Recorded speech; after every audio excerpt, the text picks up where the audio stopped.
UFC 319 has wrapped up. It is the Monday afterwards. I have had time to cook on my feelings, cook on my cope, because I really only went 3 for 5 on predictions. The matchups I got wrong, and these are going to be the ones that I think I'm going to be the most mad on. Tim Elliott beats Asakura. Yeah, you know, the great Japanese prospect. Yeah, gets beaten by Tim Elliott in 2025. Michael Venom Pates, okay, 38 years old, 38-year-old prospect, faces Jared Cannonier, a 41-year-old contender. And Jared Cannonier cannot use his grappling to control and get MVP to, not, have a matchup where it is his matchup to win. And that is the striking. And we know how to solve MVP because we just saw Ian Gary do it. Okay. Those are the ones I'm going to be the most cope heavy about because I got Carlos Prates versus Jeff Neal extremely correct. Lerone Murphy versus Aaron Pico. Aaron Pico being hyped up by these MLAs. Dude, you know what? There's going to be a lot of rants in this one. I don't know what I'm going to title this. UFC 319 makes me furious. Maybe that's going to be one of them because we're going to be really rant heavy. And I'm going to try to do these in the amount that they've made me angry. Aaron Pico versus Lerone Murphy. Lerone absolutely starches the fraud Aaron Pico. And then we go into the main event, and I actually predicted Khamzat Chimaev to win. But I got a rant to do that, okay? Before we get into this, before we get into the timestamps and you get my thoughts on all of these, please consider like, comment, and subscribe. We were able to get to 20,000 subscribers, and that's actually I didn't think we were going to hit that quickly. That's kind of insane. I was on my Khamzat Chimaev era. Now I'm back. It's fun to be back. I love doing this, bro. I love ranting about MMA, and we're going to have a lot of rants in this one. And, I just need to get this out of my system. We're trying to get to 50,000 subscribers. I don't know, 50,000 subscribers right now. I'm trying to get another plaque. I'm thinking another plaque by, probably end of 2026. I think that's the goal that I'm going to be going for, but let's try to hit 50,000 subs before the end of the year and hit the bell icon to stay notified so you can hear me talk about MMA. And let's just get into this. I need to say this Venom real quick. Let's go. Tim Elliott versus Asakura. Okay, you know what? Stop giving these prospects from other organizations the time of day. You know what? From this point forward, if you get something, if you have an achievement, an accolade in another MMA promotion, it doesn't count until it gets done here. If you have to start naming, well, what about Michael Chandler? Michael Chandler's your guy? Oh, brother, I'm sorry. Asakura versus Pantoja, I don't really care. I'm sorry, here's the truth. Asakura versus Pantoja, everybody loses to Pantoja. Brother, I'm sorry, losing to Tim Elliott in the big old year of 2025. Brother, Mighty Mouse will be the cemented GOAT. I'm not kidding you. Asakura losing to Tim Elliott, if I'm Pantoja, pisses me off. Because now I'm looking at this are you kidding me? Brother, you have now given more legitimacy to Mighty Mouse staying the GOAT because Tim Elliott in his prime was getting done easier by Mighty Mouse than out of prime Tim Elliott to Asakura. I'm sorry, this is how we're going to be looking at this. Asakura, champion at Ryzen? Who? I'm sorry, dog. Okay, I know MVP is doing good now, but we gave MVP a few matchups so we could see where he's at because we knew he was one-dimensional. Asakura is multi-dimensional. He's just not that good at anything. Okay, I get it, but okay, if we're looking at Asakura, I'm gonna be honest with you. Stop giving him ranked. He needs to be the headliner of a prelims on a UFC Apex fight night. Brother, UFC Japan is cooked. I will never trust a Japanese prospect. I just don't. I think MMA is severely lagging right there. I think Pride, they imported a ton of foreigners to compete in there because they knew Japanese prospects were just not it for MMA. I'm sorry, dog. Stop it. You want to complain, it's oh, look, there's no American champion right now. When have we ever had a Japanese UFC champion? Okay, when? When was that a thing, bro? What are we talking about? Oh, well, Brother, that's another thing. There's such a big martial art culture over in Japan. I just can't rate it anymore. Brother, I see Aaron Pico get hyped up as a 2-1 favorite against Lerone Murphy, undefeated, by the way. And people are being 32-year-old prospect. Aaron Pico did nothing. Bellator reject over here.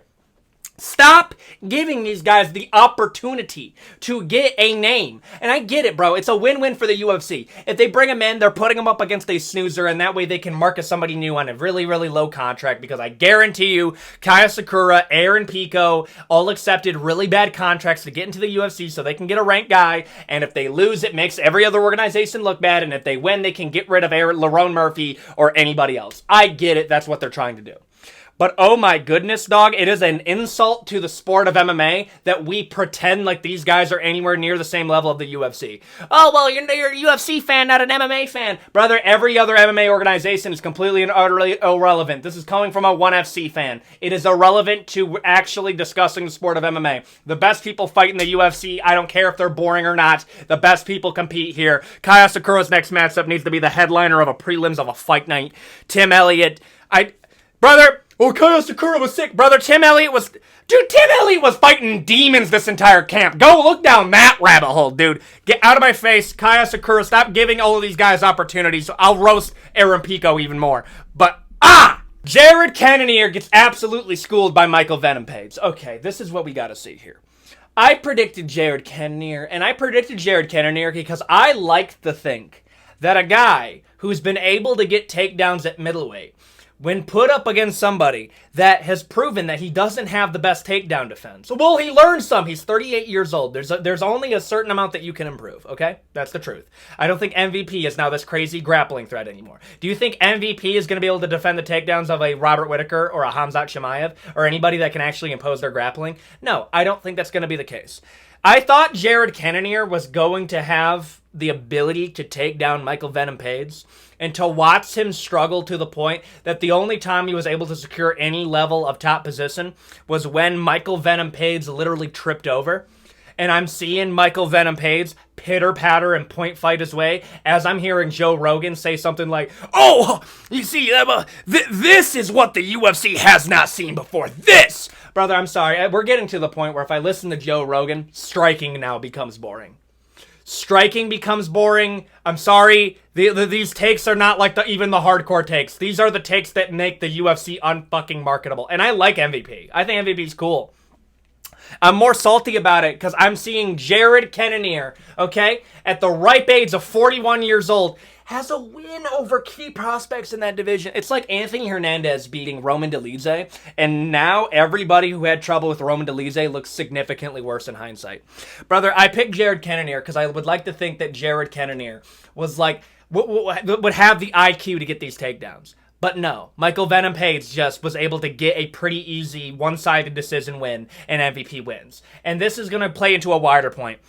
I never want to hear a debate between middleweight and welterweight ever again. I never want to hear this debate. Welterweight is so superior to middleweight in just about every facet of the game. Middleweight is the division of the one-dimensional strikers, and now we're getting wrestlers here. That is what we are seeing right now. Even the wrestlers at middleweight would be strikers in every other weight class. I have no clue how GSP versus Anderson Silva was ever even a remote debate when GSP is a hilariously more complete martial artist than Anderson Silva is. I'm sorry, dude. After this, Usman goes above Adesanya all time. I'm not even kidding you, dude. That's what occurred to me, but we'll talk about that more in the main event. But no, Michael Venom, what do we do with Michael Venom Pates? What are we doing with Michael Venom Pates? Honestly, dog, bro, MVP Adesanya. Why not? Why not, bro? Let's do another striker. Honestly, bro, Adesanya might get a takedown at this point. Adesanya, MVP, book it. MVP, Sean Strickland. I don't know. Strickland versus MVP.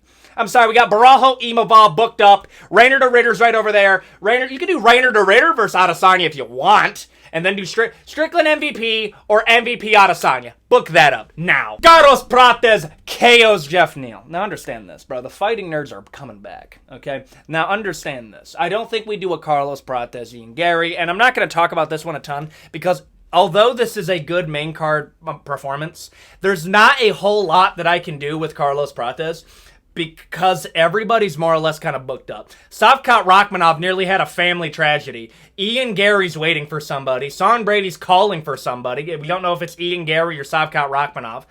Usman looks way better in hindsight. And Bilal Muhammad is talking about how Dricus du Plessis is not invited to Chicago.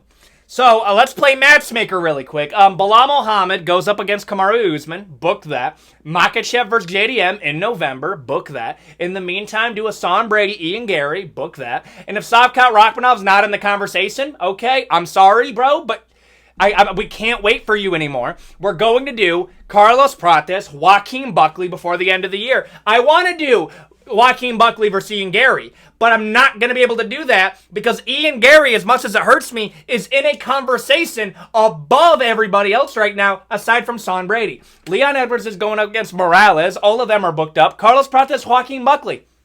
It's a banger. I like Buckley, bro. I've been able to train with Buckley. And I'm looking at this matchup with, I could see a scenario where Buckley's able to just be, like, think of a more untraditional version of Jeff Neal. Power in his hands, has a good arsenal of weaponry. But I also look at it like, bro, I watched Kevin Holland starts Joaquin Buckley. I've seen Buckley have trouble with long, lengthy opponents. And I can see a scenario where Carlos Prates is able to start some. Carlos Prates, Joaquin Buckley, I don't know who wins. I promise you, that ain't going to a decision. That's the matchup that I think needs to be booked at that point. And Jeff Neal, sorry, but Carlos Prates, Joaquin Buckley, Ian Gary, get the Sean Brady matchup. Savkat, sorry, bro. Bilal Muhammad Usman, book it. That's what I think we need to do. Lerone Murphy, honestly, should just be given a title shot. I'm just going to skip it. I've been roasting Aaron Pico left and right because the wannabe MMA intellectuals want to say some stuff like, these UFC fans don't know, man. The Aaron Pico, he's something else. Aaron Pico is unconscious. Okay, that's what Aaron Pico is right now. I'm sorry, bro. Stop bringing up these Bellator guys as if they have a name that's even somewhat relevant in the sport. I watched Patsy Mix get fraud checked by Mario Batista. I watched Michael Chandler, one of the most overrated lightweights of all time, be hyped up because of Bellator. MVP had a few tune-up fights, so I respect it. And then we have Kai Asakura from Ryzen, which is 0-2 in the UFC so far. One of those against Tim Elliott in 2025. Stop hyping up these guys from other promotion. Oh, well, Aaron Pico was looking good up until that point. Yeah, he's asleep now, buddy. I'm sorry, dude. Lerone Murphy, dude, we were hype. Dude, I'm not kidding you. This was something that was uttered before the matchup even begun. Man, bro, Aaron Pico, he could jump the line and face Volkanovski before the end of the year with a win over Lerone Murphy. Keep that same energy right now. Lerone Murphy beat Aaron Pico. Movsar Evloev, you go back in line.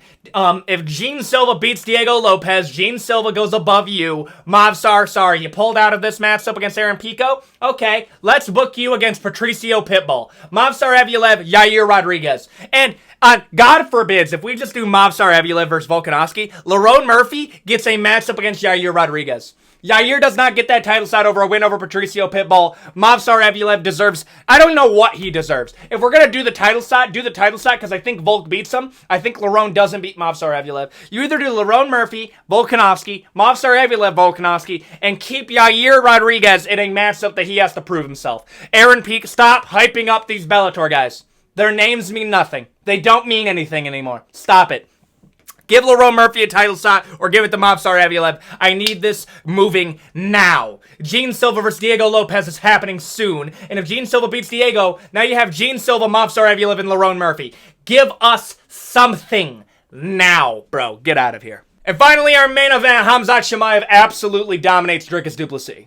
He just did. He absolutely dominated him. Now, I'm seeing a lot of copium from people like the MMA Guru, and I understand it's a valid thing. I do agree with you. If we're looking at a Khamzat Chimaev that is competing once a year, and this is what we're going to have to see, I completely and utterly agree with you. Khamzat Chimaev is going to be the bane of that division in terms of marketability. However, this is where I'm going to bring in as pushing back on that, because I don't agree with this. You can't call Khamzat Chimaev boring in that performance and then try to say Dricus du Plessis was a warrior. Dricus du Plessis, and I like Dricus. Dricus du Plessis was in survival mode for that entire matchup. Dricus du Plessis fundamentally resigned himself to just being a victim, literally that entire thing. Well, why didn't Khamzat Chimaev go for a submission? He did. Dricus du Plessis' submission defense is good. It really is. And I do believe Khamzat Chimaev should have been like laying in a bit more damage on the crucifix for the 5th time. But at the same time, dog, Dricus du Plessis is to blame for a boring matchup. You want to know why? Because Dricus du Plessis, every single time his back hit the canvas, resigned himself to survival and not winning. He fought for a decision, not fighting to win. That is what happened with the Dricus du Plessis. Khamzat Chimaev's grappling is great. It's amazing, 100%. Calling Khamzat Chimaev a boring fighter is absolutely insane to me when this is the outlier performance. Khamzat Chimaev, in every single matchup that he's in, he's either getting a crazy finish or he's having a good fight of the night. This is, I need this to be brought up again. Khamzat Chimaev versus Dricus du Plessis is the most boring fight of his entire career. I consider this an outlier performance. My biggest critique of Khamzat Chimaev, in all honesty, is that I'm worried for the inactivity. But Khamzat Chimaev is talking about defending in Abu Dhabi. I know some people rolled their eyes like, of course Khamzat wants to defend in Abu Dhabi. That's at UFC 321. That's a good turnaround. If you're not taking damage in these performances, and Khamzat Chimaev was not that damaged, I want you to have a Merab Dvalishvili level of turnaround. Merab's not that entertaining, but he has good turnarounds. I need Khamzat Chimaev to have that same thing. If you're competing once a year, 100% agree, this will kill off the division's hype. It will 100% do that. But if Khamzat Chimaev is going to be active, then I will give it that respect. That is how I gotta look at this. If you're gonna say Khamzat Chimaev was boring because he was not fighting for a finish, I'm gotta say Dricus du Plessis was boring because he resigned himself to survival and not competing to win. Oh, bro, Khamzat Chimaev got another takedown. Dricus, defend it then! Oh my goodness, bro! Why did Khamzat get another takedown? Because Dricus can't defend it. That is what happened. If you want to say it's boring, then blame both of them. You can't just blame one, the dude who dominated the matchup, and that is domination. It is. I'm sorry, it is. That is how I view about it. Is it an entertaining matchup? No. I'm not going to lie to you and say it's amazingly entertaining. But, brother, if you're going to blame anybody, you got to blame Dricus as well, because he resigned himself to survive, and Khamzat Chimaev just did what was getting him the win, and that is what happened here. That is how I look at this. I think Khamzat Chimaev is going to submit a Nasruddin Imavov, is going to submit somebody like a Barajo, and I think the next boring performance might be like a Rainer de Ritter. Other than that, I think Khamzat Chimaev is going to have more entertaining matchups occur because I think he submits these people easier because Dricus du Plessis has better submission defense than a lot of people give him credit for. That is how I view it. Khamzat Chimaev, I'm not going to say he's boring. This was a boring outlier performance, but I do need activity. I want him back at UFC 321, and then after that, I need him back again. I need him competing 3 times a year, 4 times a year. Speed run this legacy, Khamzat. You're not taking damage. That's how I view it. That's my whole take on this. That's my takeaways of UFC 319. And there you go. That is going to be the video. If you enjoyed this, please sort of like, comment, and subscribe. We're trying to get to 50,000 subscribers before the end of the year. We'll see if we hit it. And we're trying to get a plaque at some point. We already got a plaque for the other channel, so this is... It's weird. This was the first channel. The backup channel got 100 subs before, which is kind of crazy. But I'm back out of retirement. It's fun talking about MMA again. I can get ranty with it. And yeah, if you enjoy this, hit the bell icon to stay notified. We're going to keep on doing this. Try to get 3 uploads a week. And we're back. Adios, guys, and I'll see you all in the next video. Adios, everybody.